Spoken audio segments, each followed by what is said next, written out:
15 अप्रैल को social media पे एक न्यूज़ स्प्रेड होती है कि लेंसकार्ट ने अपने एम्प्लॉयज़ के लिए कलावा और बिंदी जैसे रिलीजियस आइटम्स पर बैन लगा दिया है। यानी अब वो पहन के अपनी शॉप में एंटर नहीं कर सकते।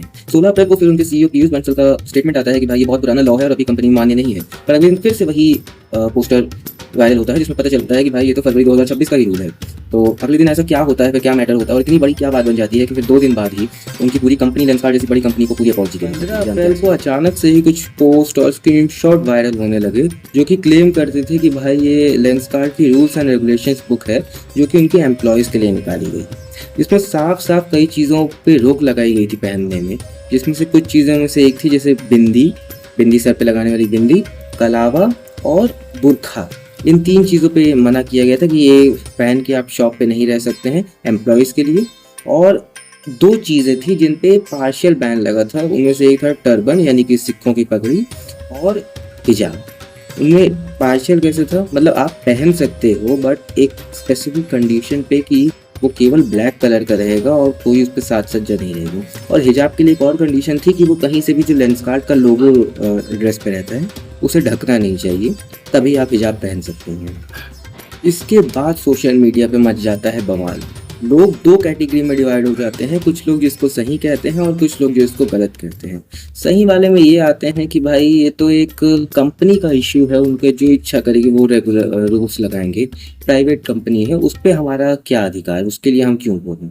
और दूसरी साइड एक कम्युनिटी बढ़ जाती है जो कि कहती है कि भाई आप तो हमारे रिलीजियस फ्रीडम का भी मतलब रिलीजियस फ्रीडम भी आप हमारे लिए नहीं रहने दे रहे, जो आप कहेंगे वही करेंगे, ये कैसे। अब मामला एक दिन में ही काफ़ी ज़्यादा बढ़ जाता है, जिसके बाद अगले दिन लेंसकार्ट के सीईओ पीयूष बंसल एक स्टेटमेंट देते हैं कि भाई एक पुराना लॉ था जो कि कंपनी में अब लागू नहीं है। मतलब कि उनके अकॉर्डिंग ये लॉ अब कंपनी के लिए यूज़ में नहीं आता है। पर अगले दिन फिर से ये एक स्पार्क करता है जब लोग ध्यान देते हैं कि जो स्क्रीनशॉट और पोस्ट वायरल हुए थे जो कि क्लेम कर रहे थे कि भाई रूल्स एंड रेगुलेशन बुक है, उसमें जो टाइमलाइन थी वो थी फरवरी 2026।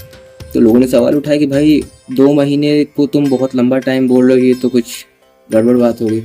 तो इसके बाद फिर मामला और बढ़ता है। एक दिन के लिए तो कुछ नहीं होता, पर अगले दिन यानी कि 18 अप्रैल 2026 को लेंसकार्ट की तरफ से एक पब्लिक अपॉलजी जाहिर की जाती है कि हाँ हम माफ़ी मांगते हैं, हमसे गलती हुई इस तरह के रूल्स बना के, और अब दोबारा ऐसे रूल नहीं बनेंगे और जो रूल लागू हो चुका है उसे हम वापस लेते हैं। यानी कि उनको अलाउ कर दिया गया है कलावा, बिंदी और बुरखा जैसी चीज़ें पहनने के लिए। मोटा माटी देखा जाए तो एक छोटा सा एक केस था जो कि शुरू हुआ, 4 दिन में ख़त्म हो गया। पर एक छोटा सा केस ही एक बहुत बड़ी डिबेट चालू करके चला गया कि इस कंट्रोवर्सी से एक कोर इशू हमें मिल जाता है। पहली चीज़ कि वर्क प्लेस में हमारे रिलीजियस एक्सप्रेशन की कितनी अलाउंस होनी चाहिए, और क्या कंपनीज को यूनिफॉर्मिटी के नाम पे, यूनिफॉर्म पहनाने के नाम पे हम कुछ भी करने की परमिशन दे सकते हैं कि नहीं।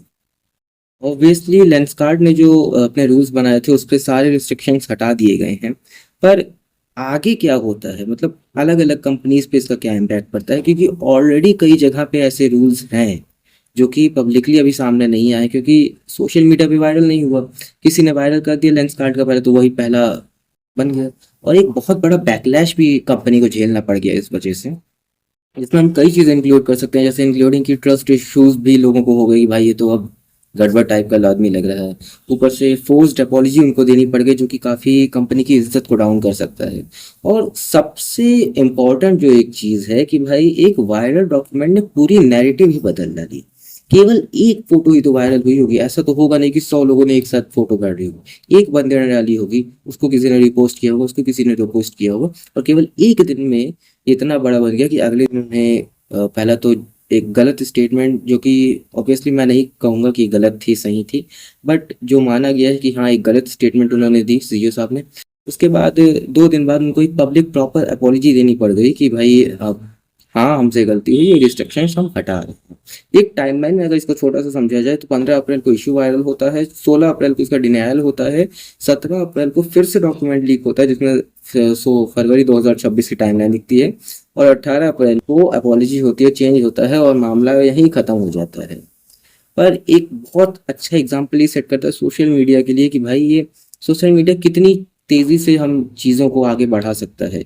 कई जो गलत चीज़ें हैं, उनके खिलाफ बोलने के लिए लोगों को जागरूक कर सकता है। ट्रांसपेरेंसी भी बहुत इंपॉर्टेंट होती है इन सब चीज़ों में। एक फाइनल जजमेंट हम आपसे माँगेंगे कि भाई क्या था, आपको क्या लगता है, मिस्टेक थी, मिसकम्युनिकेशन थी या कुछ और था? और आप क्या सोचते हो, मतलब कंपनीज़ को ऐसे रूल्स बनाने के लिए परमिशन मिलनी चाहिए? कमेंट में ज़रूर बताना, सब्सक्राइब ज़रूर कर देना। बाकी एक नई डिबेट ज़रूर चालू हुई है, वीडियोज़ और भी आएँगी, इस टॉपिक पे भी आएँगी, शायद और टॉपिक्स पे भी आएँगी, तो छोड़ के मत जाना चैनल।